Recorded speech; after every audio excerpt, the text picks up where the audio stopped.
A billionaire invites two hungry twin sisters who have been begging to share a meal. But when one of them starts speaking, everyone begins to cry.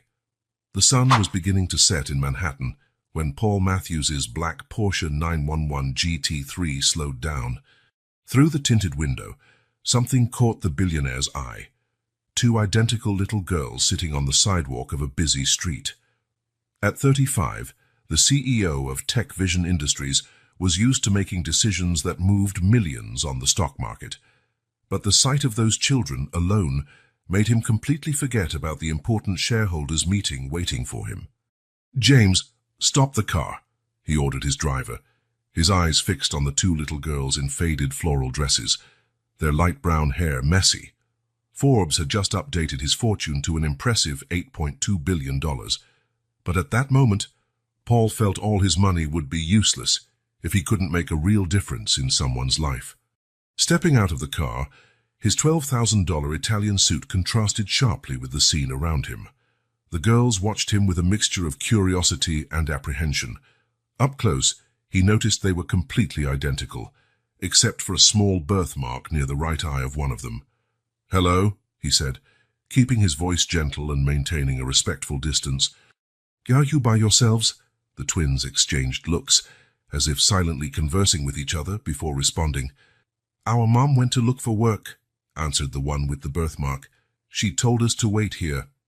"I'm Sophie," said the other, then pointed to her sister. "And she's Claire." Paul looked around, noticing how the Manhattan sky was starting to darken. "How long have you been waiting?" "Since breakfast," Claire replied, and right then her stomach growled audibly. Paul checked his Patek Philippe. It was already past 6 in the evening. Across the street, the golden lights of McDonald's shone invitingly, and the smell of fries hung in the air. He noticed how the girls would occasionally cast curious glances at the big glowing M. "Have you two ever been to McDonald's?" he asked gently.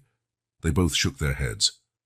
"But we always smell the yummy food when we walk by," Sophie confided, her eyes sparkling as she looked at the restaurant. "The commercials on TV look so cool," Claire added shyly. "The kids there are always smiling." Paul felt his heart tighten. Something as simple as a meal at McDonald's, routine for many, seemed like a distant dream for these two. "What do you think about going there?" he invited, pointing to the restaurant. "We can order hamburgers, fries." The twins' eyes widened in perfect sync. For a moment, they were silent, as though trying to process the possibility of doing something they'd only seen on TV. "Can we get that big burger they always show on TV?" Sophie asked, her voice barely containing her excitement. What's it called, Claire?" "Big Mac," Claire finished, pronouncing the name as if it was something magical. Paul smiled. "Of course. And did you know they also have dessert? A special ice cream called a McFlurry with chocolate bits." "With real chocolate," Sophie interrupted, her eyes now impossibly large. The girls looked at each other again, but this time Paul noticed the barely contained excitement on their faces. Still, there was a trace of hesitation. "Mom told us not to go with strangers," Claire mumbled, though her gaze remained fixed on the bright restaurant. Paul crouched down to their level, keeping a comfortable distance. "You're very smart to be careful. How about this? James, my driver, will go with us. The restaurant is full of families. It's well lit, and you can choose where you want to sit. If at any moment you don't feel comfortable, you can leave. What do you think?" The twins launched into another one of their silent conversations, communicating only through glances and small expressions. Claire's stomach growled again, as if taking part in the decision. "Can we really order anything?" Sophie asked, her voice betraying a mix of hope and disbelief. "Anything on the menu," Paul assured, "and afterwards, if you like, you can play in the playground they have inside." "They have toys," they exclaimed in unison, and for the first time since he'd seen them, Paul witnessed genuine smiles lighting up their faces. They crossed the street together, with James following a few steps behind. Paul watched as the girls seemed more excited with each step, still holding hands but practically skipping in anticipation. Upon entering the restaurant, the smell of freshly fried fries made them pause for a moment, amazed. Their eyes scanned everything, the colourful panels with pictures of meals, the families at the tables, the playground in the back, trays passing by with hamburgers and fries. "Look, Sophie," Claire pointed to a nearby family. "The burger is even bigger than on TV." Paul led them to the counter, lifting them one by one so they could better see the illuminated menu. Their faces lit up at each new discovery. "Besides the Big Mac, we'll get nuggets and fries, soda." Paul listed, observing how they nodded enthusiastically at each item. "And of course, McFlurry for dessert." "Chocolate?" they asked together, drawing a smile from the cashier. "How about trying all the flavors?" Paul suggested, and for a moment he thought the girls' eyes would pop right out of their heads.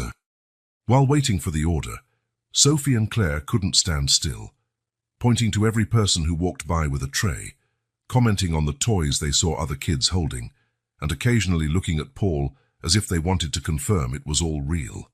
When James brought the trays to the table they'd chosen, strategically near the playground, the girls fell silent, gazing at the sheer amount of food in front of them. "Is all of this for us?" Claire asked, her voice barely above a whisper. "All for you," Paul confirmed. "You can start now." The first bite of the Big Mac was almost a solemn moment. The two bit into it together, as if on cue, their eyes widening at the taste. "It's way better than on TV," Sophie declared, already going in for the next bite. While the girls enjoyed their first McDonald's meal, Paul watched them with a mix of joy and concern. Where was their mother? What could have happened for two young children to wait so long on the street? Outside the sky was now completely dark. The lights of Manhattan putting on their own show through the restaurant's windows. Paul knew he needed to make a decision. He couldn't just leave two kids to go back to the street, but he also had to find a way to help them without scaring them. As Sophie and Claire shared the last chicken nugget, with a precision only twins could manage, and discussed which playground attraction to try first, Paul began formulating a plan. Somehow, he needed to help these girls and their mother. And so, on that ordinary night in Manhattan, among Big Macs and chocolate-covered smiles, Paul Matthews, the billionaire featured on business magazines, discovered that sometimes the greatest fortunes in the world can't compare to the genuine joy of two children experiencing their first McDonald's meal. McDonald's was quieter now, with only a few families occupying the distant tables. Claire absent-mindedly played with the straw from her second milkshake, while Sophie rested her head on her sister's shoulder. The welcoming environment and full bellies seemed to create a bubble of comfort they rarely experienced. "How long have you been without a home?" Paul asked gently, choosing his words carefully. Claire lifted her eyes from the straw, exchanging a quick glance with Sophie, as if asking permission. Her sister nodded slightly, and Claire took a deep breath before starting to speak. "We used to have a nice house," she said, her small voice carrying a weight no 5-year-old should know. "It was small, but it had our own room with unicorn wallpaper that Mom put up for us." Sophie squeezed her sister's hand, giving her the courage to continue.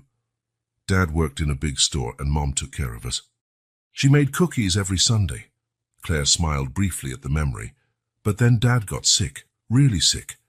Paul noticed James, seated at a nearby table, pretending to read the newspaper, but clearly paying attention, straighten in his chair. "Mom said the hospital was too expensive," Claire continued, her fingers now tracing the table's edge.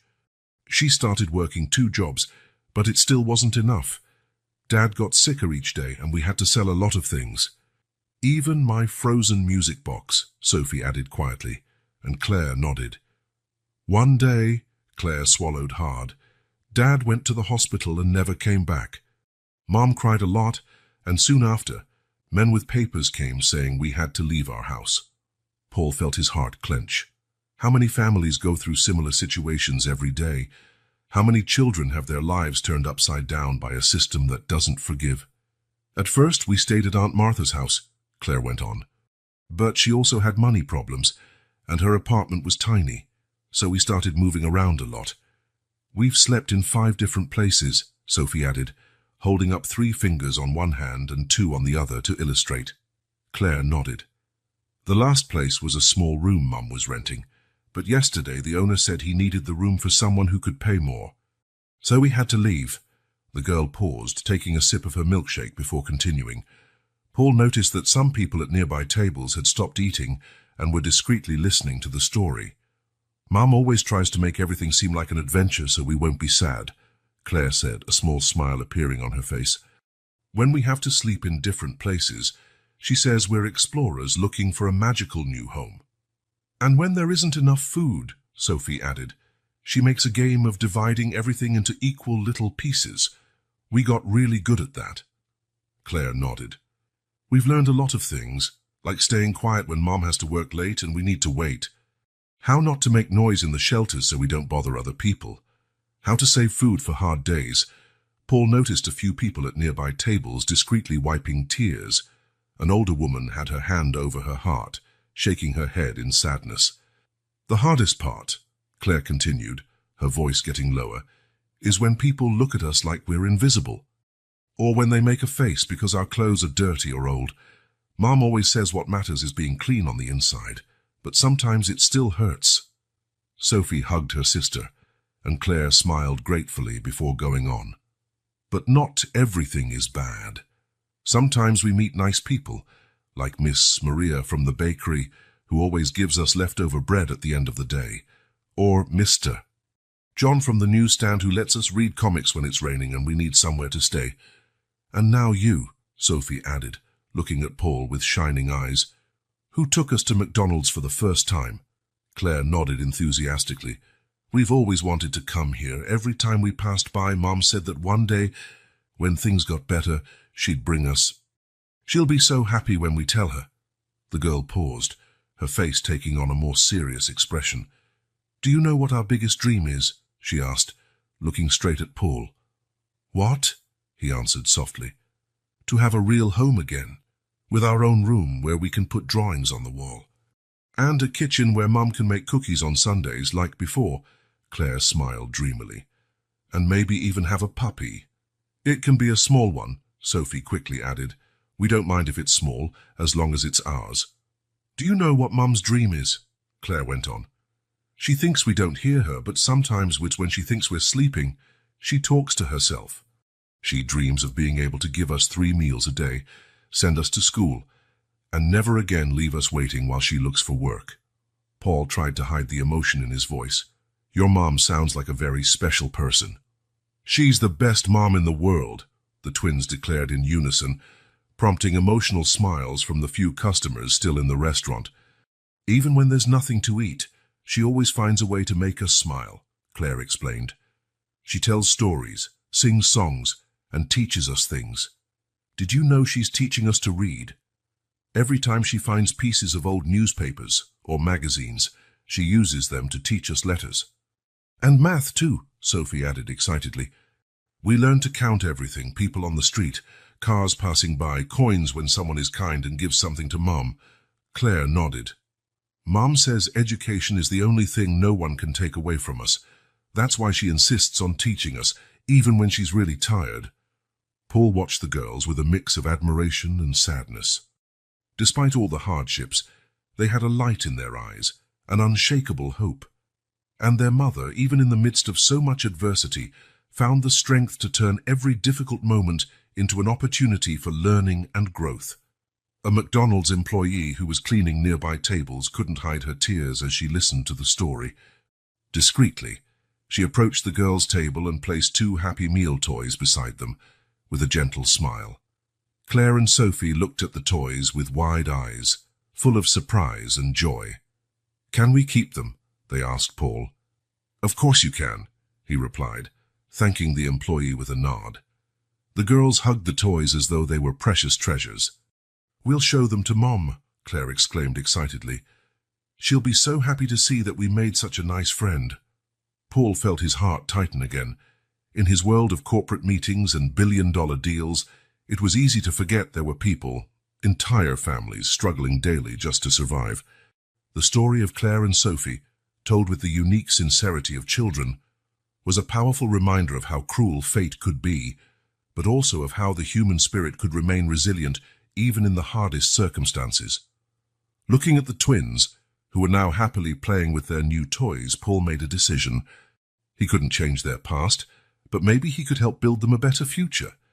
He just needed to find a way to help without scaring or offending the dignity of that family who, despite so many difficulties, stayed united by love and hope. The silence that followed Claire's account was broken by Sophie's soft voice, who until then had been quiet, taking in her sister's words. "Do you know what I miss the most?" she began, her large eyes fixed on the Happy Meal toy she was holding. "The smell of coffee in the morning." Paul, still moved by Claire's story, turned his attention to Sophie. The girl seemed lost in her memories, a small nostalgic smile on her young face.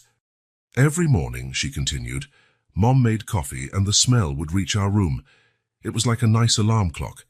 Claire always woke up first, but she waited for me so we could go to the kitchen together." Claire squeezed her sister's hand, encouraging her to continue. Around them, the few remaining customers in McDonald's had completely stopped what they were doing to listen. "Our house wasn't big," Sophie explained, using her little hands to show the size, "but there was a place for everything. There was a window in the living room that let in the morning sun. And Mom put up yellow curtains she made herself. When the sun shone through them, it was like the whole room turned golden." A woman at a nearby table discreetly wiped away a tear, while her husband held her hand tightly. "The best place was our room." Sophie smiled more widely now. "Mom drew unicorns on the walls because we couldn't buy real wallpaper. She spent 3 days drawing just to surprise us. It wasn't perfect like what you see in stores, but to us it was the most beautiful in the world because she made it herself." "And there were stars on the ceiling," Claire added excitedly. "Yes," Sophie agreed enthusiastically. "Dad stuck glow-in-the-dark stars up there. Every night before bedtime, he'd tell a different story about each constellation he created for us." Paul noticed more people had gathered to listen, including some employees who had paused their tasks. James, his driver, no longer tried to hide that he was listening closely. "A real home," Sophie continued, her voice taking on a dreamy tone, "is where you don't have to be afraid when it rains hard. In our old house, when there was a storm, we made blanket forts in the living room, and Mom told us stories until we fell asleep. Now," she hesitated, "now we just pray to find a dry place to spend the night." A heavy silence fell over the restaurant. The manager, who had approached to ask employees to get back to work, remained silent, equally captivated by the little girl's account. "But do you know what's most important in a home?" Sophie asked, looking directly at Paul. "It's being able to keep memories. On the street, we can't carry much. When we have to leave somewhere in a hurry, there's only time to grab what's most important. But in a house," she smiled shyly, "in a house you can keep drawings on the fridge, make marks on the wall to see how much you've grown, have a special place for every toy." Claire nodded vigorously. "And have a desk to do homework. Mom always says that when we have a home again, she'll sign us up for school. She keeps all our papers in a special folder, waiting for that day. And have a couch," Sophie went on, getting excited. "A couch where we can all sit together and watch TV. It doesn't have to be new, it can even be old, but let it be ours. In our old house, we had a brown couch that sagged a bit on one side, but it was the most comfortable place in the world when we all squeezed together." A young waitress passing by stopped, holding the tray against her chest, tears silently rolling down her cheeks. "What I want most," Sophie lowered her voice in as if sharing a precious secret, "is to have a bookshelf of books. Out here, we only have the magazine scraps Mom finds to teach us to read. But in a real house, we could have entire books, with all the pages. And photos," Claire added. "We only have 2 old photos that Mom keeps in a plastic bag so they don't get wet when it rains. In a house we could have a wall full of pictures, like we used to before." Sophie took a napkin and started drawing with a pen Paul had lent her. "Look, it would be something like this," she explained, making childlike but determined lines. "Here would be the kitchen, where Mom can make cookies again. Here's our bedroom, with 2 beds side by side because we don't like to sleep apart. And here," she pointed to a space in the drawing, "is a little corner just for Mom, with a comfy armchair so she can rest after work, instead of sleeping on the hard floor." By then, several people in the restaurant were openly crying. An older man got up from his table and walked to the manager, whispering something in his ear. The manager nodded, discreetly wiping his own eyes. "And you know what else a real home has?" Sophie went on, her eyes gleaming. "Nice smells, like the smell of clean clothes, of food on the stove, of morning coffee. Right now, all we smell is the street, rain, sometimes garbage. But in a house." She closed her eyes, as if she could imagine it. "Everything smells right." "And there are sounds too," Claire added. "Good sounds, like the TV playing softly, the clock ticking, the washing machine running." "And silence," Sophie finished softly. "Sometimes on the street it's so noisy we can't sleep. Cars, people shouting, sirens. In a real home there are times when everything's quiet and all you can hear is your family."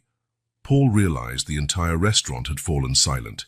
Dozens of people absorbing the heartfelt yet profound words of a mere 5-year-old. "But do you know what's most important in a home?" Sophie asked, looking around at all the people watching her. "It's being able to invite friends to visit. We can never really make friends on the street because we never know where we'll be the next day. But in a home," she smiled timidly at Paul, "we could invite you over for breakfast any day." That was more than many of those present could bear. The older woman at the nearby table stood up and, with Paul's permission, hugged the two girls. Soon others approached, some offering words of comfort, others simply wanting to be close to these children who, with such purity and wisdom, had reminded everyone of the true meaning of home. The McDonald's manager, after his conversation with the older man, approached the table with a box full of meals and toys. "For you to take to your mom," he explained, voice choked with emotion. "And come back any time you like, or you'll always be welcome here." Sophie and Claire looked at all this kindness with a mixture of surprise and gratitude. It was as if, for a moment, McDonald's had turned into the home they so longed for, a warm, welcoming place where people truly cared. Paul watched everything in silence, his heart torn between the pain of seeing such suffering and the admiration for the strength and hope of these girls. In his pocket, his phone vibrated incessantly, likely the board of directors demanding his presence at the meeting. But for the first time in his billionaire life, Paul Matthews was absolutely sure he was exactly where he needed to be. As Sophie continued her drawing on the napkin, now adding small details like curtains on the windows and flowers in the garden, Paul began to form a plan in his mind. These girls and their mother didn't just need a physical home. They needed a chance to rebuild their lives with dignity.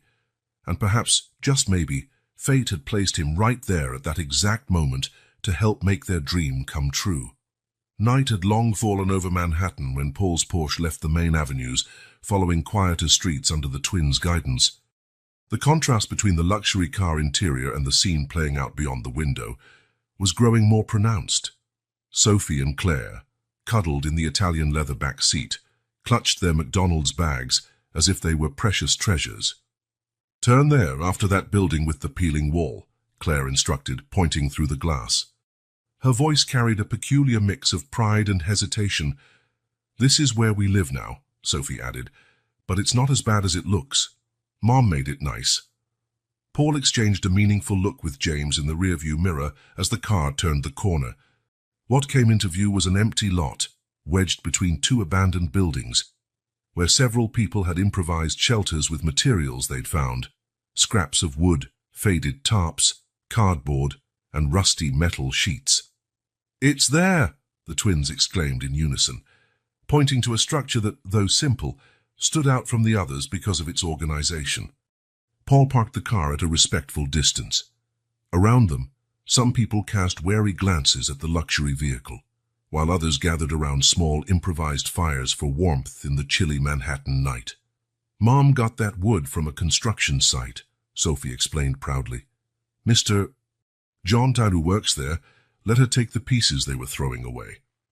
And she lined everything with cardboard inside so we wouldn't be so cold," Claire added. "She even put up curtains she made out of old sheets."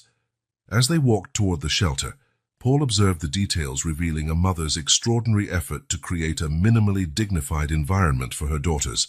A worn but clean little rug marked the entrance, Colourful drawings by the girls were carefully attached to the wooden walls, protected from moisture by plastic bags. An improvised clothesline served as a drying rack for some garments that, though visibly worn, were meticulously clean, swaying in the night breeze. "Mom! Mom!" the twins called out in unison, their excited voices echoing through the lot. A young woman emerged from the shelter, and Paul felt his heart tighten. Anne couldn't have been older than 30, but her eyes carried the weight of someone who had lived many lives in one. Despite her simple clothes and the evident fatigue on her face, there was a natural dignity in her bearing that commanded respect.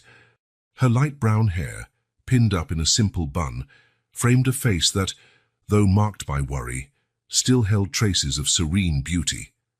"My little ones," she exclaimed, hugging her daughters tightly, though her eyes never left the well-dressed figure of Paul. "I was so worried. Where were you?" "At McDonald's, Mom." Sophie was practically jumping with excitement. "Paul took us. And we brought food for you, too." "We had Big Macs, and fries and ice cream," Claire added, holding up her bag like a trophy. Anne stood up slowly, instinctively positioning herself between her daughters and the stranger. "Paul Matthews, Mum," he introduced himself with a respectful nod, keeping a distance that acknowledged her apprehension. "I found your daughters waiting on the street, and—" "He was amazing, Mum," Claire interrupted. "He let us order whatever we wanted." "And gave us toys," Sophie added, showing her Happy Meal toy. Anne studied Paul intently, her eyes reflecting the internal conflict between gratitude and distrust. Why did you help my daughters?" Paul chose his words carefully. "Because no child should spend the entire day without eating. Your daughters are extraordinary, Ms. Anne, polite, smart, and with enormous hearts. You must be a remarkable mother." Something in the sincerity of his words seemed to reach Anne. Her shoulders relaxed slightly, though caution lingered in her eyes. "Mum," Sophie tugged gently at her sleeve, "can we show our new toys to Ms. Maria? Please." Anne looked lovingly at her daughters, then back at Paul, as if gauging the situation. "You can, but stay where I can see you." The girls ran off excitedly toward an older lady sitting near one of the fires, leaving Anne and Paul in a momentary silence. "Please excuse the simplicity of our home," Anne finally said, gesturing to 2 wooden crates serving as seats. "It's not much, but we try to keep everything as organized as possible." "It's very clear how much care and love you put into this place," Paul replied sincerely, sitting on one of the crates. Anne sat on the other, her hands restless in her lap, betraying her nervousness. For a moment, only the distant sound of the girls' laughter and the crackling fires filled the air. "I never imagined our life would turn out this way," she began, her voice barely above a whisper. "We had a normal life, you know. We weren't rich, but we were happy. Robert, my husband, was a manager at a department store on 5th Avenue. I stayed home with the girls, gave private math lessons to make some extra money. We had plans, dreams." Her voice faltered, and she needed a moment to gather herself before continuing. "Then came the diagnosis, cancer. At first, we thought it would be something treatable. Our insurance covered the initial procedures, but then," she swallowed hard, "the complications started. We needed more expensive treatments, specific medications. We sold the car first, then whatever furniture we could spare. I worked 2 jobs, cleaning by day, cashier at a pharmacy by night.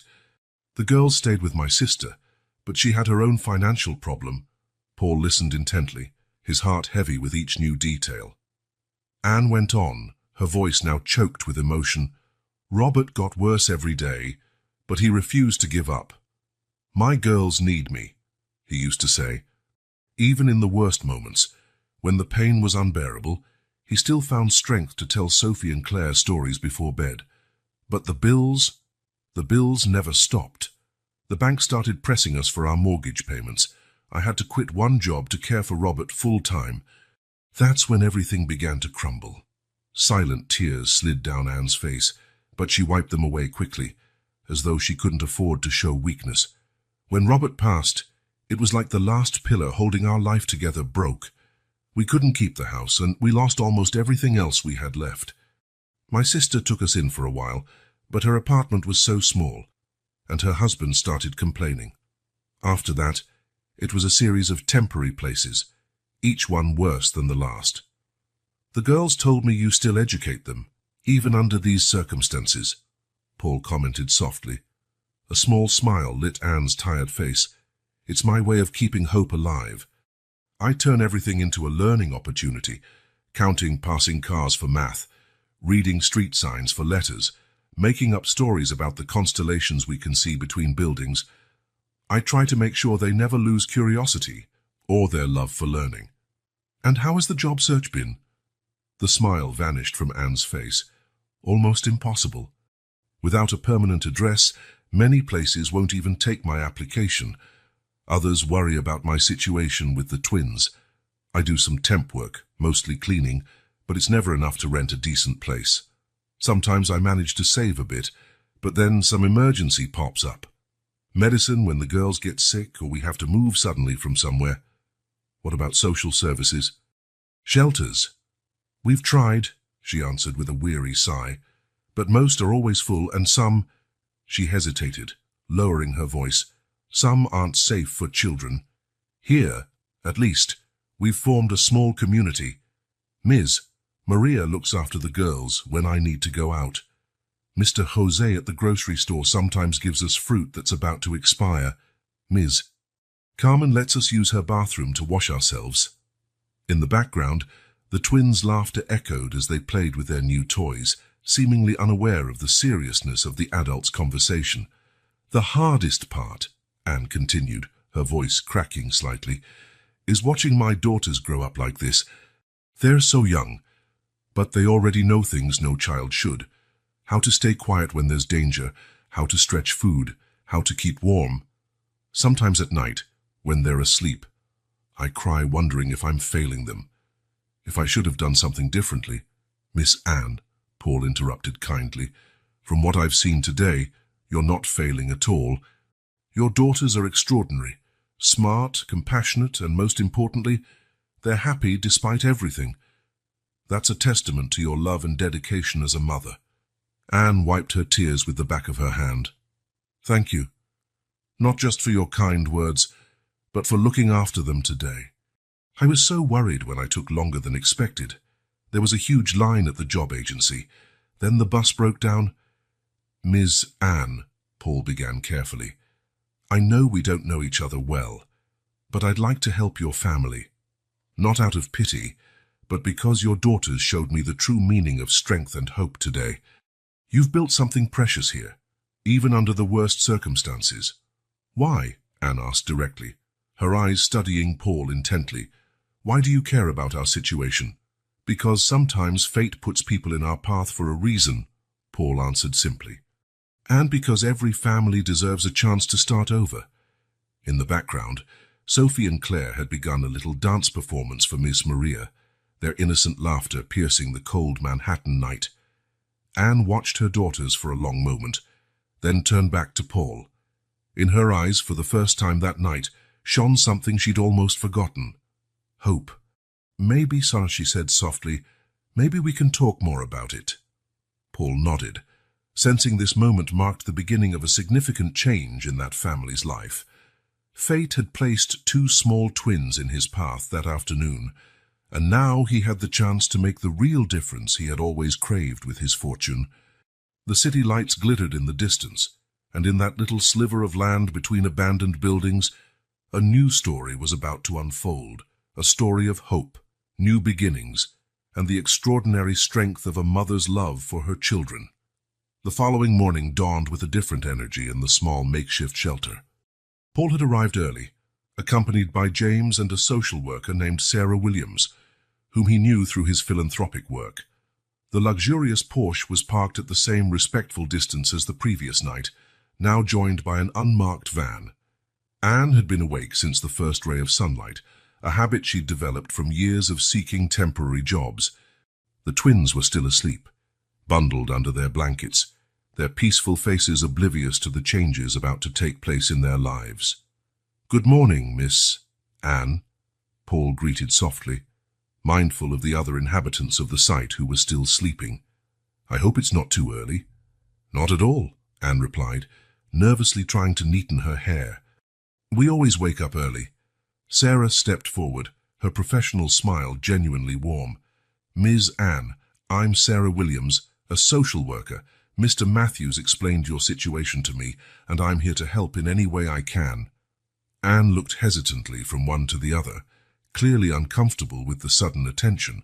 Paul noticed her apprehension and hurried to explain, Miss Anne, I know this might seem overwhelming, but I'd like to start by helping you with some immediate basic needs. Sarah is here to ensure everything is done correctly and professionally. At that moment, Sophie and Claire began to stir, their sleepy eyes widening when they recognized Paul. Paul, they exclaimed in unison, running to hug him without the slightest reservation. Girls, Anne gently scolded, but Paul chuckled. It's all right, he assured. Actually, I brought a surprise for you two. James began unloading some bags from the van, and the twins' eyes sparkled with curiosity. First, Paul began, addressing Anne, we brought some basic supplies, food, hygiene products, clothing. That's very kind, Anne interjected, visibly uncomfortable, but I can't accept so much. Please, Sarah intervened softly. It's not charity, it's support. We all need help sometimes. Paul nodded. Also, I have some proposals I'd like to discuss with you about housing, the girls' education, job opportunities. The twins, who were exploring the bags with James, squealed with delight upon finding new clothes. Mom, look! Sophie held up a sky-blue dress. It's so pretty. And there are shoes too, Claire added, holding a pair of pink sneakers. Anne watched the scene with tears in her eyes, torn between pride and the necessity of accepting help. Sarah approached her discreetly. Ms. Anne, I know it's difficult to accept help from strangers, but look at your daughters. Don't they deserve this chance? Paul waited patiently while Anne processed everything. The twins kept discovering treasures in the bags, each new find accompanied by exclamations of joy. There are toothbrushes with strawberry toothpaste, Sophie announced, and apple-scented shampoo, Claire added, peeking into the bag. We also brought some new blankets, James noted, unloading more items from the van, and some educational toys, Sarah suggested. Anne finally found her voice. It's so generous, but I need to understand better what's going on. Why all this? Paul motioned for everyone to sit. James provided a few folding chairs he'd brought, creating a small circle to talk. Ms. Anne, Paul began. Last night, after hearing your story and seeing how you keep your family together despite the toughest circumstances, I realized I have a unique opportunity to make a difference, not just with temporary donations, but with real, long-lasting change. Sarah opened a folder she was carrying. Mr. Matthews has a social assistance program through his company.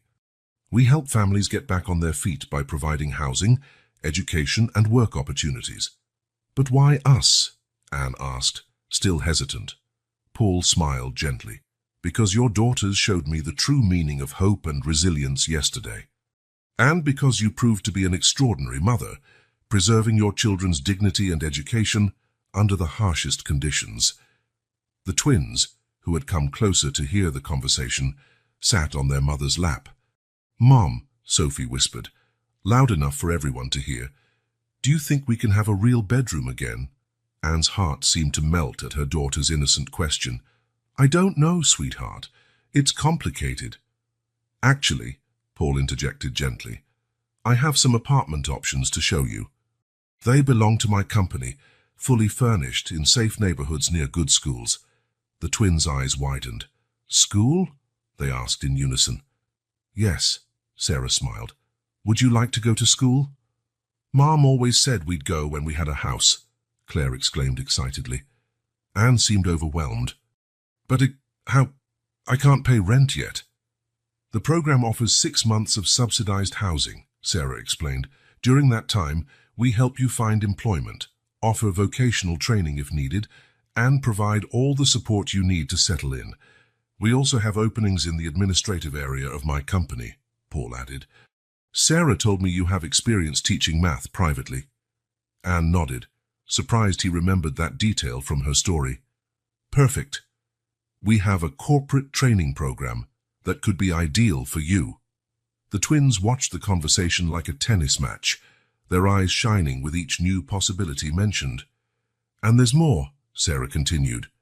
"The program includes psychological support for the entire family, if you want it, assistance with paperwork, and academic support for the girls."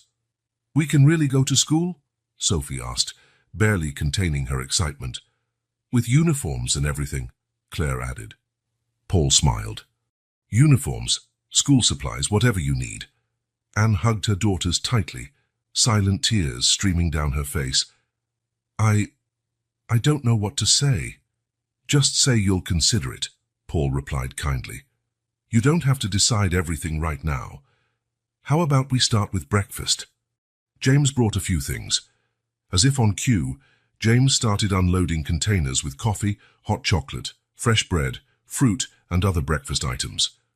The smell of hot food drew curious looks from the other residents around them.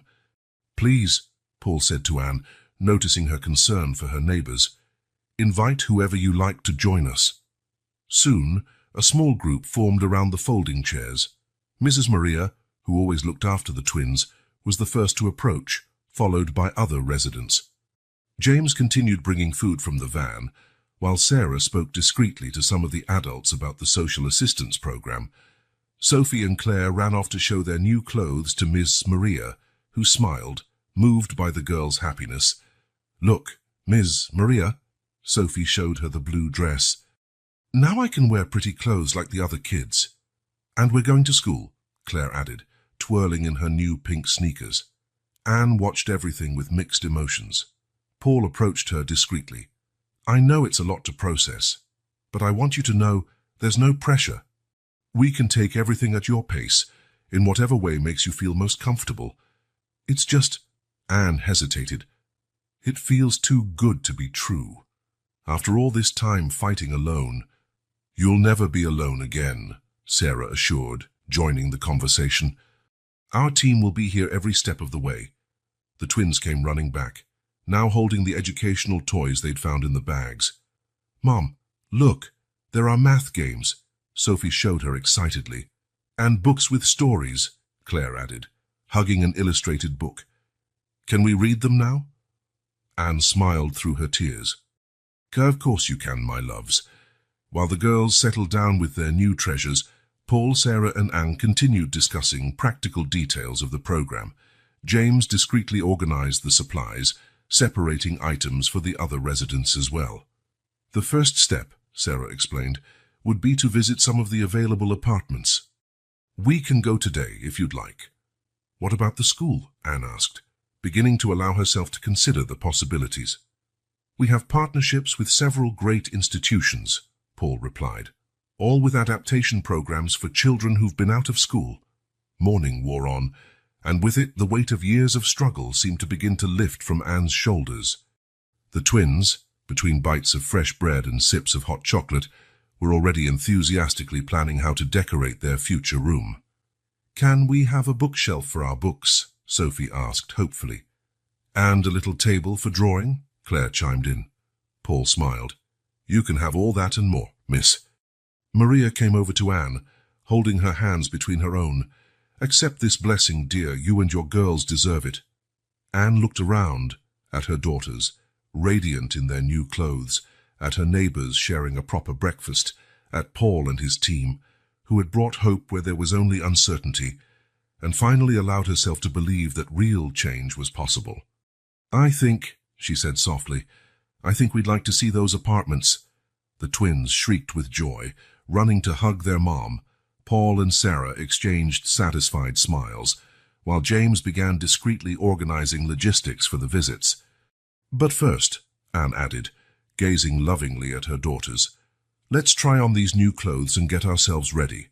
Sophie and Claire ran toward the bags, taking out their new belongings with reverence.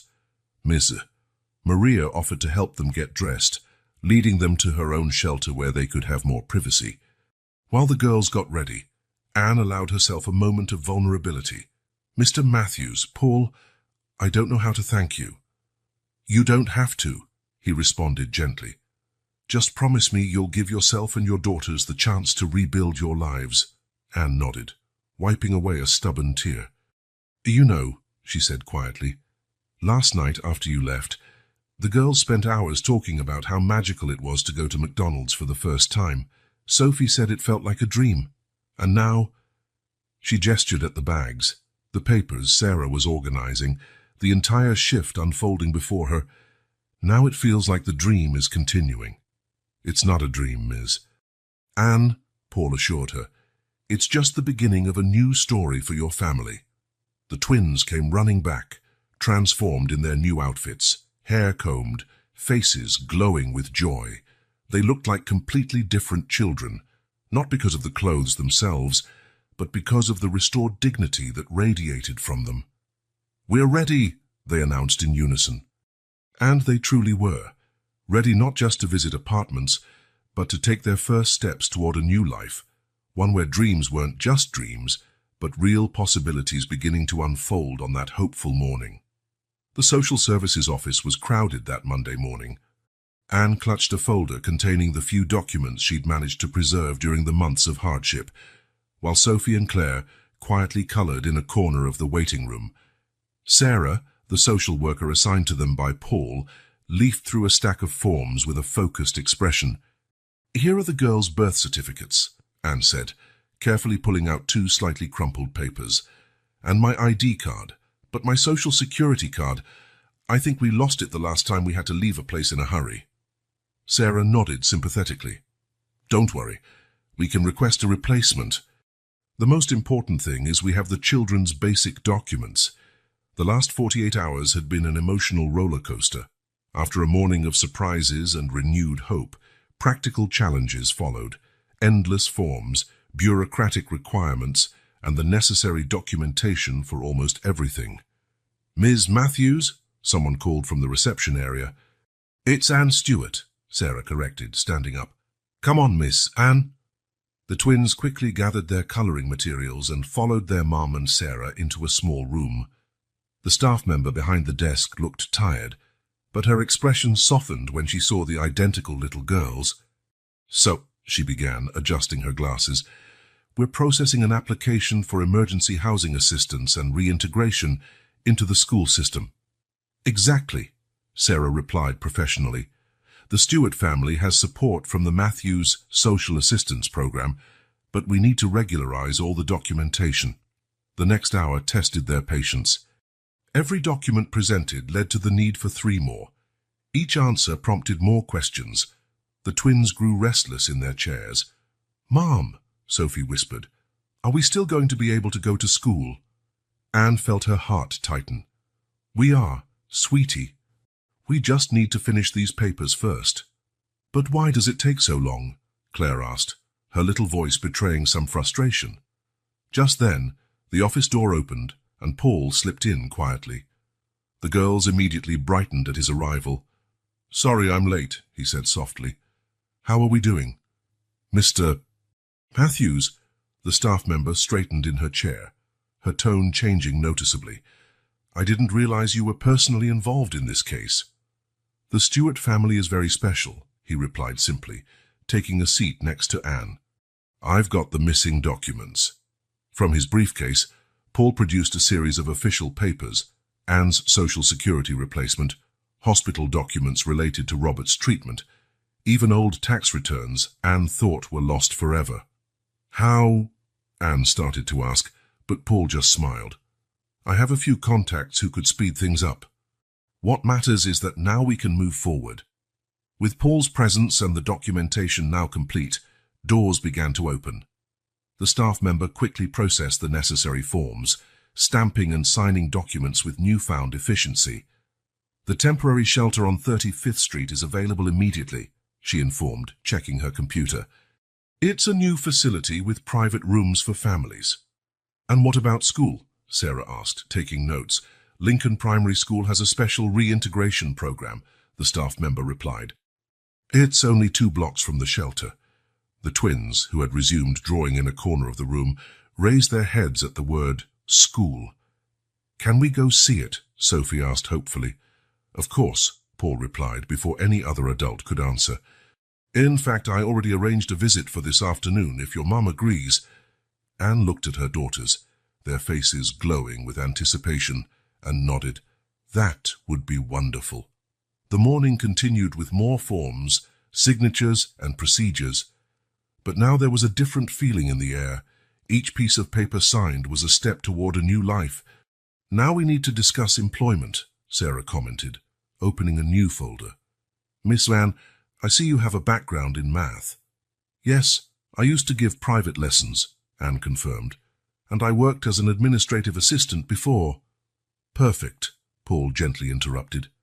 Because we have a position in the financial department at Matthews Industries that could be perfect for you. The schedule aligns with the girls' school hours. Anne blinked, surprised. But it's been so long since I worked in my field. The program includes full training, Sarah explained. And there's a daycare in the building for the girls after school, if necessary. Tears started to form in Anne's eyes. It was everything she had dreamed of. A decent job, schooling for her daughters, a real chance to start over. And are there computers at the daycare? Claire asked excitedly, clearly having overheard part of the conversation. There's a study room, Paul answered, smiling, with computers, books, and teachers to help with homework. Hear that, Sophie? Claire nudged her sister. We'll get to use computers. The staff member, who initially seemed so bureaucratic, now smiled as she watched their interaction. I just need a few more signatures here, she said, pushing the last of the forms to Anne. While Anne signed, Paul approached the twins, who had returned to their drawings. What are you drawing? He asked, looking at the colored papers. It's our new life, Sophie explained, holding up her drawing. Look, here's the school. Here's where Mom will work, and here we are using the computer. And here's you. Claire pointed to a tall figure in the drawing. Because you're our guardian angel now. Paul felt a lump in his throat at the innocence and trust of the girls. Sarah, who had come closer, placed a supportive hand on his shoulder. All set, the staff member finally announced. Everything's processed. You can move into the shelter today, and the girls can start school next Monday after their assessment. Anne hugged her daughters, who jumped for joy. Did you hear that? We'll have our own room tonight. With real beds? Sophie asked. With real beds, Sarah confirmed. And tomorrow we'll shop for your school uniforms. As Sarah finished the final details with the staff member, Paul observed the Stewart family. Anne looked lighter, as though a huge weight had been lifted. The twins practically glowed with happiness, excitedly planning how they would decorate their new space. Mr. Matthews, Anne approached him, her voice tight with emotion. How can I ever thank you? Thank me by being happy, he replied simply. And please, call me Paul. It still feels like a dream, she confessed. I'm afraid I'll wake up. It's not a dream, he assured. It's a new beginning. And I'll be here to help every step of the way. When they finally left the office, the afternoon sun bathed the city in a golden light. James was waiting with the car to take them to the shelter, and then to the school for the visit. Ready for your new adventure? Paul asked the twins, who nodded enthusiastically. Anne watched her daughters climb into the car, holding their drawings and dreams. The morning of bureaucracy had been exhausting, but every stamp, every signature, every completed form was a brick in the construction of their future, a future that, for the first time in a long while, seemed bright and full of possibilities. Yes, she said softly, more to herself than anyone else. We're ready. The temporary shelter on 35th Street was nothing like what Anne had imagined. The 3-story building, recently renovated, had a clean, well-maintained facade. A small landscaped area with benches adorned the entrance, and colorful flowers bloomed in carefully arranged planters. Is this it? Sophie asked, her eyes wide as James parked the car. It looks like a hotel, Claire exclaimed, pressing her nose against the car window. Sarah, who had arrived earlier to get everything ready, waited for them at the entrance. Welcome to your new temporary home, she beamed, holding a folder of documents and a set of keys. The Stewart family carried few possessions, some bags of the new clothes Paul had provided, a box of their few remaining personal items, and Anne's folder of documents. But there was something different in their faces. Hope. "You'll be on the second floor," Sarah explained, leading them inside. The place was surprisingly welcoming, with walls painted in soft tones and colorful pictures adorning the corridors. "We have a common area on the ground floor with a TV room, library, and computers. In the basement, there's a free laundry facility for residents." The twins took in every detail with fascination, clinging to each other's hands as they climbed the stairs. Anne walked in silence, still processing the dramatic change in their circumstances. "Here we are," Sarah announced, stopping at a door numbered 205. "This will be your space for the next few months, until we find a suitable permanent home." When the door opened, Anne couldn't hold back her tears. The apartment was small but spotless, with a combined living kitchen area, one bedroom and a bathroom. The furnishings were simple but new, a twin bed for Anne in the living area, which could be used as a sofa by day, and a bunk bed for the girls in the bedroom. "Look, Sophie," Claire ran to the bunk bed. "We can sleep one up top and one down here. And there's a desk." Sophie pointed to a small piece of furniture under the bedroom window. "We can do our homework here." Paul, who had discreetly accompanied the family, smiled upon seeing the girls' excitement.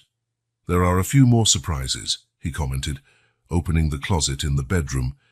Inside, there were brand new school uniforms hanging, colorful backpacks, and a box of school supplies for each girl. On the closet floor, 2 pairs of new sneakers sat beside the ones they were already wearing. "It's all ours?" Anne asked, her voice trembling.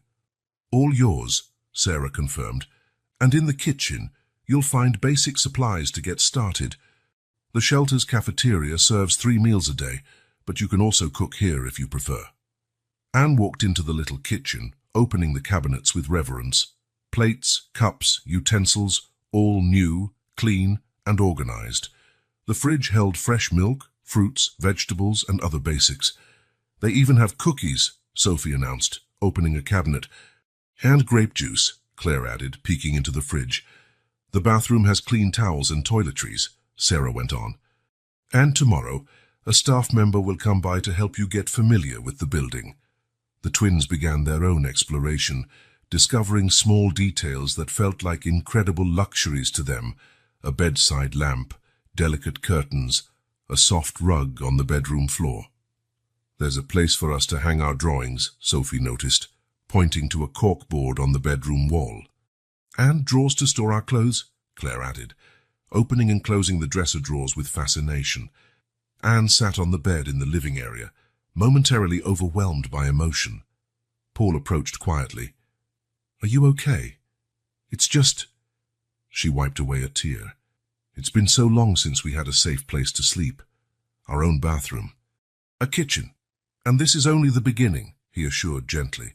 "In a few months, once you're settled in your job, we'll look for a permanent apartment."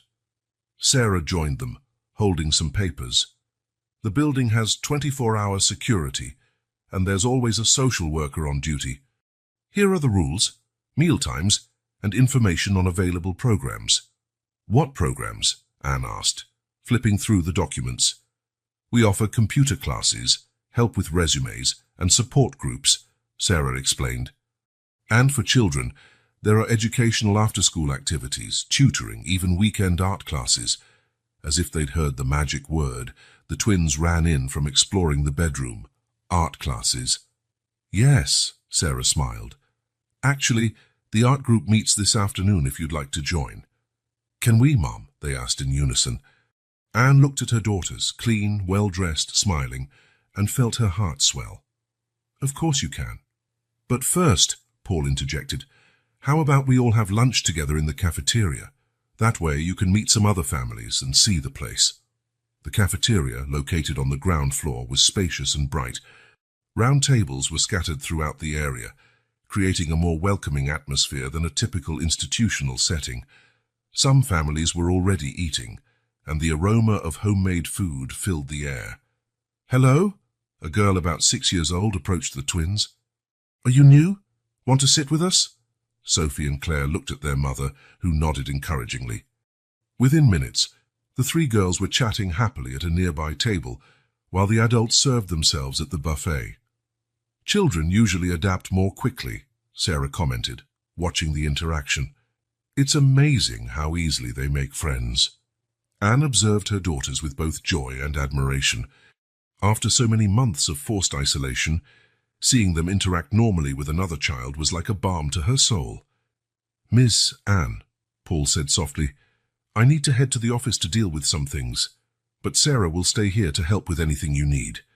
Tomorrow, I'll come back so we can visit the school." "Paul," Anne touched his arm before he could leave, "thank you.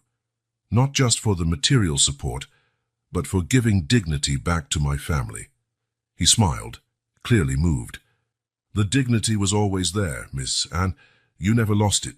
You just needed a chance to rebuild." After Paul left, Anne joined her daughters for lunch. The food was simple but tasty, and for the first time in a long while, they could savor a meal without rush or worry. "Mom," Sophie called between bites, "Lucy said there's a movie night in the TV room. Can we watch?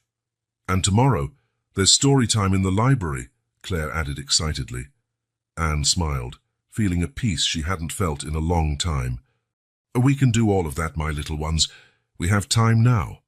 Later that afternoon, after the art class where the twins created their first paintings to decorate their new room, the Stewart family prepared for their first night in the shelter. The evening bath, once a daily logistical challenge, was now a moment of pleasure with hot water and soft towels. "Can I sleep on the top bunk tonight?" Sophie asked, already in new pajamas. "No, it's my turn," Claire protested. "How about switching every week?" Anne suggested, brushing the girls' hair. The solution seemed to please both, and soon they were in their respective beds, hugging the stuffed animals they had received earlier. "Mum," Claire called sleepily, "this is better than a dream, right?" "Yes, it is, my love," Anne replied, kissing each daughter's forehead. "This is our new reality." When the girls finally fell asleep, Anne allowed herself a few moments of reflection in her own bed. The silence there was different, not the scary silence of the streets, but a comforting, protected hush. Through the window, she could see Manhattan's lights shining. The same lights that once felt cold and distant now conveyed a message of hope. Somewhere out there, Paul Matthews had looked beyond her desperate circumstances and seen the potential in her family. With that comforting thought, Anne fell asleep for the first time in months without fear of tomorrow. The temporary shelter was more than a roof over their heads. It was the first step toward rebuilding their lives, a place where dignity wasn't just a word, but a tangible reality materializing in every small detail of their new day-to-day life. Lincoln Primary School gleamed under the morning sun as Anne adjusted the bow on Claire's uniform for the third time. Sophie was already perfect, clutching her new backpack in both hands as though afraid this treasure might vanish at any moment. "Nervous?" Paul asked kindly, watching the twins waiting outside the school office. "A little," Claire admitted, squeezing her sister's hand. "What if we don't know the same things the other kids do?" Sophie whispered, voicing the fear they both shared. Anne knelt in front of her daughters, tucking a stray strand of Sophie's hair behind her ear. "Remember what I always say? You two are very smart. And Ms. Jenkins said she'll help you catch up." Principal Williams, a kind-looking older woman with a firm voice, opened her office door. "Stewart family, please come in." The enrollment process went surprisingly smoothly, thanks to the prior work of Paul and his team. The principal explained the school's special program for children reintegrating into the educational system, emphasizing the extra support the twins would get. "We have after-school tutoring," she explained, showing them a schedule. "And our school psychologist, Dr. Maria, will be available for weekly sessions." "What about school supplies?" Anne asked, worried. Paul spoke gently. "Everything's taken care of, Miss Anne. The girls have all they need in their backpacks." The twins opened their backpacks reverently, finding brand new notebooks, fully stocked pencil cases, textbooks, and even educational tablets. "Is this Sours?" Sophie asked, touching the tablet with extreme care. "Completely yours," Paul confirmed. "They're tools to help you learn. Ms. Jenkins, a young enthusiastic teacher with freckles and a warm smile, arrived to take the girls to their new classroom. "Hi, Sophie and Claire. We're so excited to have you," she beamed. "Did you know we have a special art project this week?" "I heard you two love to draw." The twins looked at each other, surprised someone already knew of their interest in art. Paul discreetly winked at them. The moment of parting was emotional. Anne hugged her daughters tightly, fighting back tears. "I'll be here at dismissal," she promised. "And I'll drop by during lunch," Paul added, "to see how your first day is going." They watched the twins follow Miss Jenkins down the hall, and Anne couldn't hold back a tear. "I never thought I'd see this day," she whispered. The first day brought its expected challenges. At lunch, Paul found the girls a bit overwhelmed by all the new things. Sophie had gotten mixed up with some numbers in math class, and Claire had been too shy to read aloud. "But Ms. Jenkins was super nice," Sophie said, biting into her sandwich. "She said we can learn at our own pace." "And we made new friends," Claire added excitedly. "Emily let me borrow her colored pencils in art class." As days turned into weeks, the twins began to blossom in their school environment. Sophie discovered a natural talent for science, fascinated by the simple experiments they did in class. Claire, on the other hand, showed an exceptional gift for storytelling, enchanting her classmates during language activities. Paul made a point of closely following the girls' progress. He bought extra books when he found out about Claire's growing love of reading, and a small experiment kit for Sophie when she mentioned her curiosity about chemical reactions. "Their progress is remarkable," Ms. Jenkins remarked during a follow-up meeting, "especially considering how long they've been out of school." Anne listened to the reports with pride and gratitude. Her daughters were not just adapting, they were shining. A month after school started, a special event marked the girls' true integration into the school community. During the Science and Arts Fair, Sophie presented an experiment about states of matter, and Claire displayed a short illustrated story she had written. Paul insisted on attending, photographing every moment. "We need to record these achievements," he said as the girls posed proudly next to their projects. Their success at school began to spill over into other areas of their lives. At the shelter, the twins started a small reading club with other children. On weekends, Claire wrote stories to read during story time, while Sophie led supervised science experiments with safe materials. "You know what I like best about school," Sophie commented one night, doing her homework at the small desk in their room. "It's that I get to dream about the future." "What do you mean?" Anne asked, helping Claire with her writing assignment.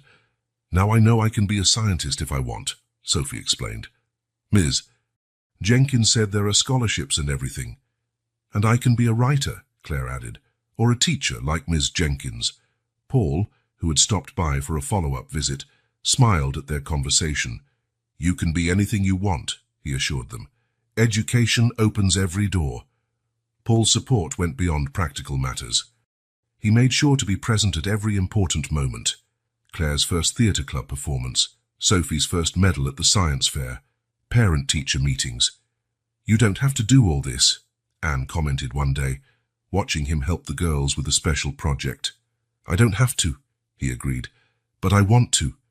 Seeing them realize their potential is one of the greatest gifts I've ever received.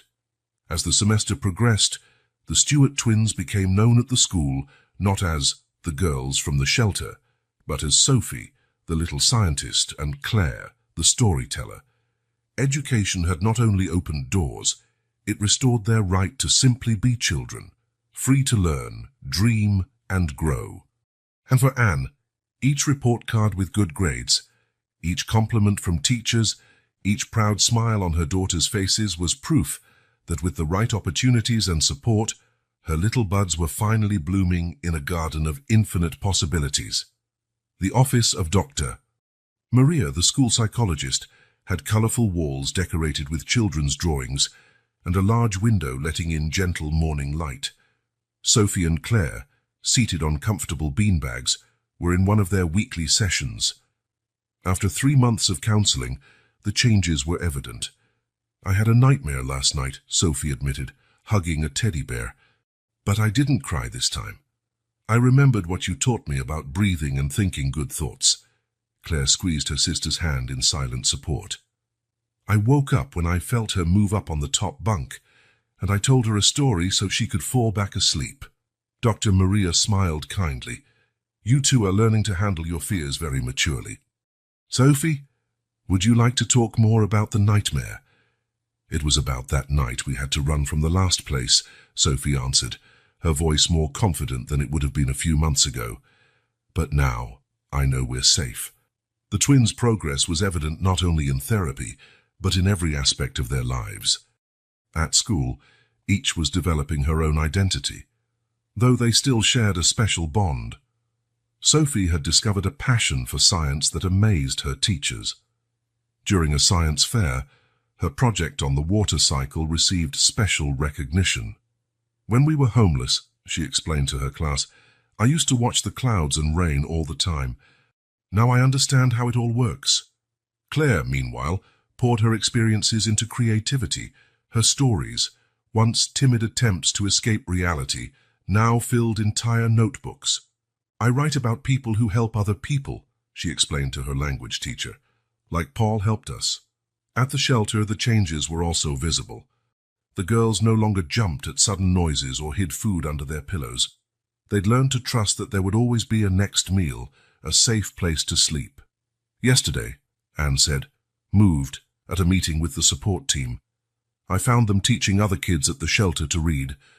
Claire was telling a story she'd written, and Sophie was explaining the harder words. Paul Gumer, who made sure to follow the girls' development, noticed subtle but significant transformations. They smile more easily now, he commented, and not just that polite smile they used to have, but real smiles that reach their eyes. Art therapy sessions proved especially transformative. The twins' drawings, once dominated by dark tones and solitary figures, now burst with color and people.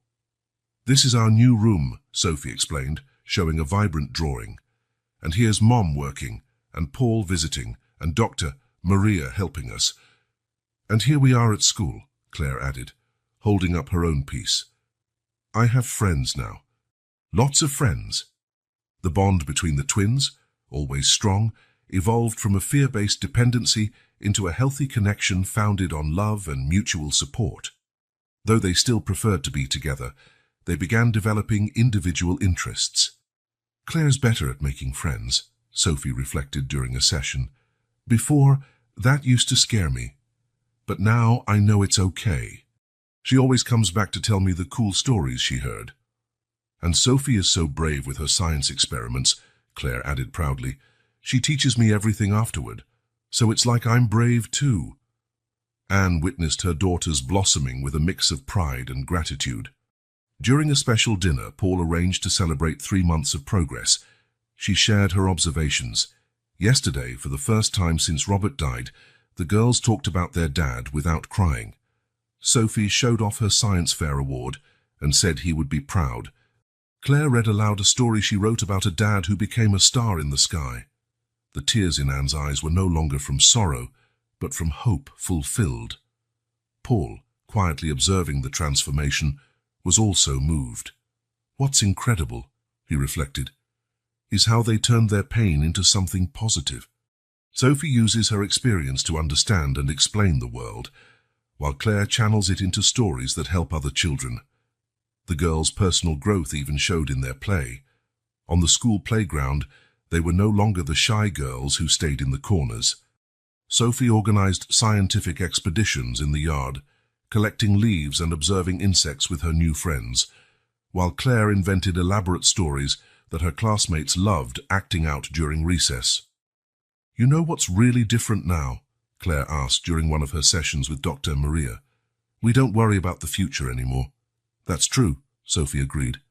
Beforehand, all we thought about was surviving. Now we can dream. And the dreams of Sophie and Claire Stewart grew bigger by the day. Sophie spoke of becoming a scientist and discovering cures for diseases like the one that took her father. Claire dreamed of writing books that would help other kids overcome tough times. The personal growth of the twins was not just individual, it was a testament to the power of human resilience, a mother's unconditional love, and the difference proper support can make in a child's life. With every smile, every achievement, every step forward, Sophie and Claire proved that, with help and time, even the deepest traumas can turn into strength and wisdom.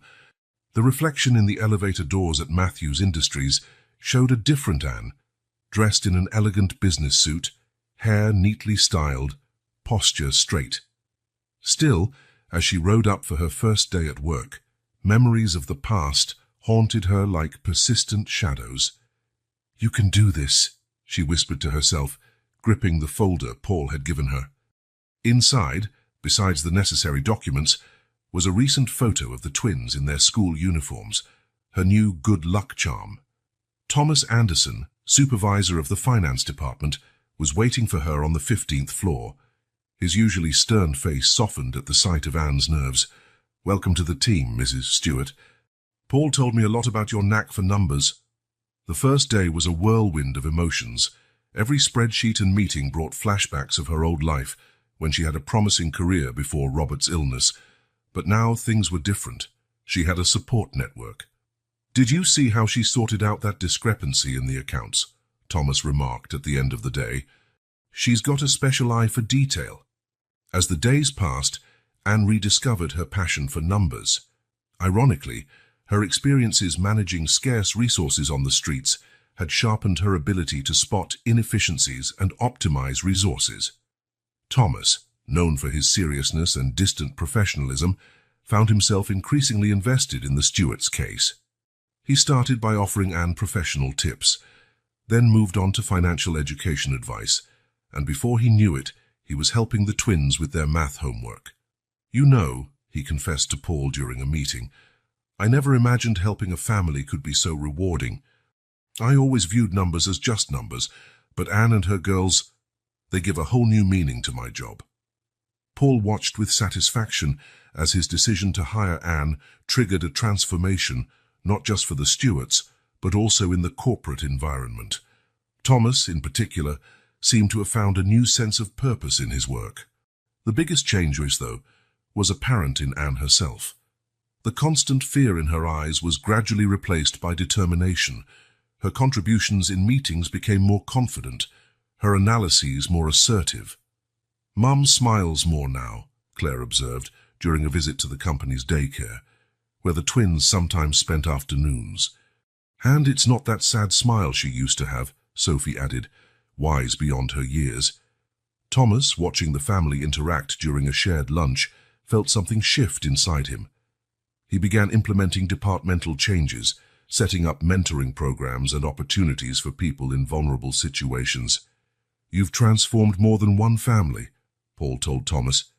"You've transformed an entire corporate culture." Life for the Stewarts took on a new normal. Anne not only excelled at her job, but started teaching financial literacy classes at the shelter on a volunteer basis.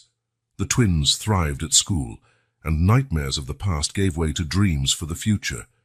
"Yesterday, Sophie told me she wants to be a financial engineer," Anne said during a meeting with Paul and Thomas. "A few months ago, we couldn't even think about the next day." Thomas, who once saw numbers merely as profit tools, now recognized the human impact behind every financial decision. "Matthews Industries has a great scholarship program," he noted. "And I have a feeling we'll have two very special applicants in the future." The office, once just a workplace, had become a space of hope and renewal.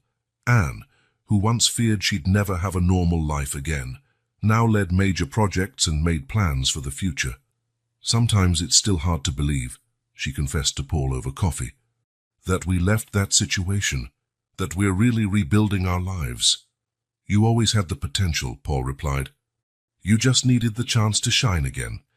And so, between spreadsheets and meetings, between reclaimed dreams and new objectives, the Stewart family continued on their path of overcoming hardship, proving that sometimes the greatest challenges can lead to the most beautiful transformations.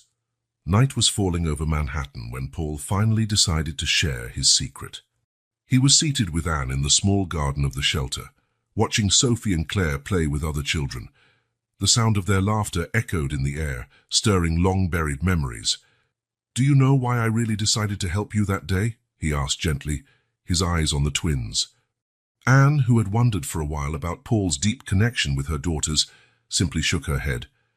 8 years ago, I also had a son, Paul began, his voice trembling.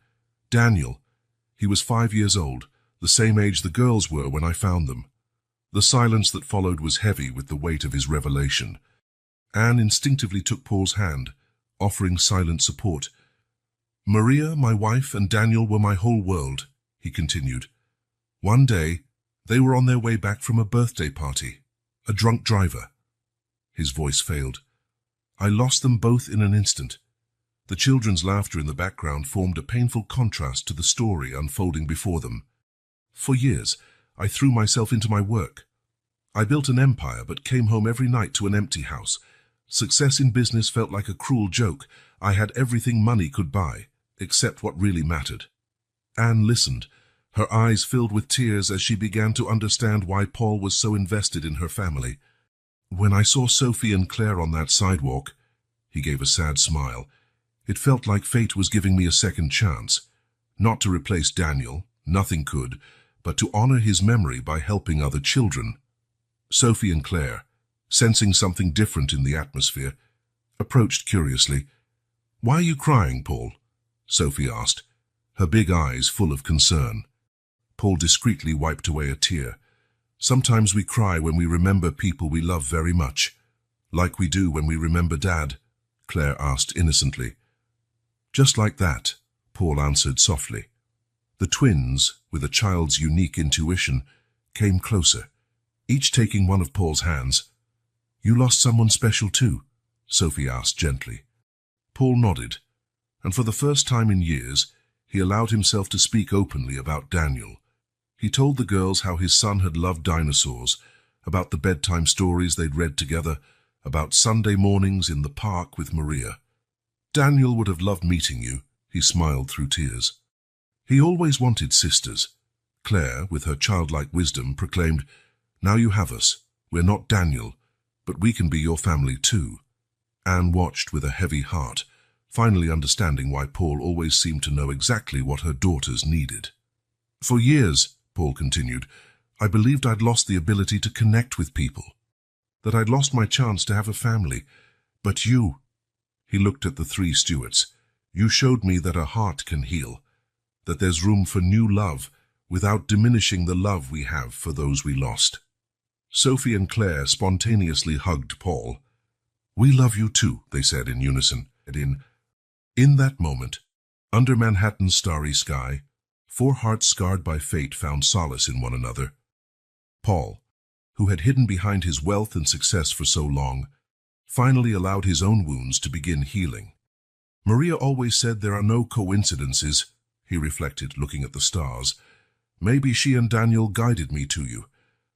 Anne gently squeezed his hand. And maybe Robert guided my girls to you. The twins, tired but happy, nestled between the 2 adults, forming a picture that, though unconventional, was filled with love and hope. Family, Paul murmured, isn't always the one we're born into, but the one our hearts choose. And so, under the night sky, 4 lonely souls confirmed what they had known for some time, that sometimes the greatest losses can lead to the most meaningful encounters, and that love, in all its forms, has the power to heal even the deepest wounds. Paul gazed at the sunset through the massive windows of his Upper East Side mansion. The luxurious 3-story space, once a monument to his loneliness, now felt even emptier after the past few weeks spent with the Stewarts. His eyes fell on a recent photo on his desk. Sophie and Claire smiling next to a science experiment they'd done together. The genuine happiness on their faces contrasted with the corporate photos that once dominated the room.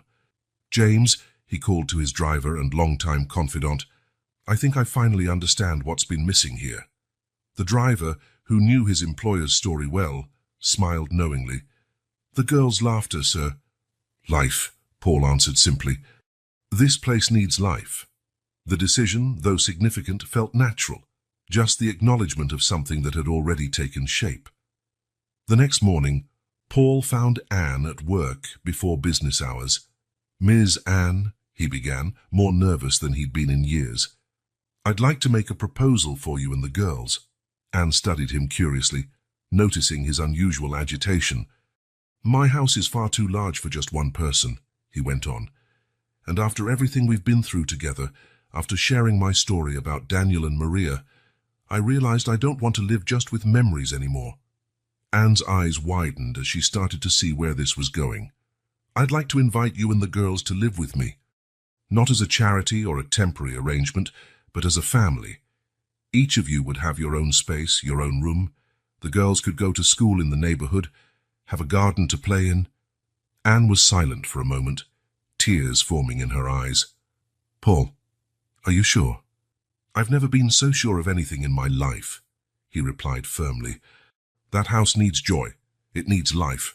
And you deserve a permanent home." The news was shared with the twins that same afternoon, in the shelter's garden that had been their temporary home. Their reactions were immediate and moving. "We're going to live in a real house?" Sophie asked, her eyes shining. "With our own room," Claire chimed in, barely containing her excitement. "With bedrooms, a garden, a library, and all the space you need to grow and dream," Paul confirmed, voice thick with emotion. The move was planned for the weekend. Paul insisted the girls help make decisions about decorating their rooms, turning the process into a thrilling adventure. "Can I have a shelf full of books?" Claire asked timidly. "And can I have a little corner for experiments?" Sophie added hopefully. "You can have all that and more," Paul smiled. "This will be your home too." Moving day dawned bright and sunny, as though the sky itself were celebrating. When the Stewart family arrived at the mansion, they were greeted by a surprise. Paul had decorated the entrance with balloons and a banner saying, "Welcome to our home." "This is magical," Sophie whispered, gazing at the spacious foyer. The house, once cold and impersonal, had been transformed. The girls' rooms were lovingly prepared. Sophie's included a small children's lab area and posters of famous scientists, while Claire's featured a mini library and a special spot for writing her stories. Anne had tears in her eyes at the sight of her own room, a stylish yet cozy space, complete with a desk to work at and a comfortable armchair for reading. "Now we can really be a family," Claire declared, spontaneously hugging Paul. "We already are a family," he responded, voice trembling. "Now we just have a place to call our own." That first night, they all shared dinner in the large dining room. The twins' laughter echoed through the corridors, filling every corner of the house with the life it had lacked. Paul watched with a heart overflowing. Finally, after so many years, his house felt like home again. "To our family," he proposed a toast with grape juice, prompting giggles from the girls. "To our new beginning," Anne added, her eyes shining with gratitude and hope. And so, under the roof of a mansion that had once held only memories of loss, a new family began its story, proving that sometimes destiny has surprising ways of healing broken hearts and bringing lonely souls together. 6 months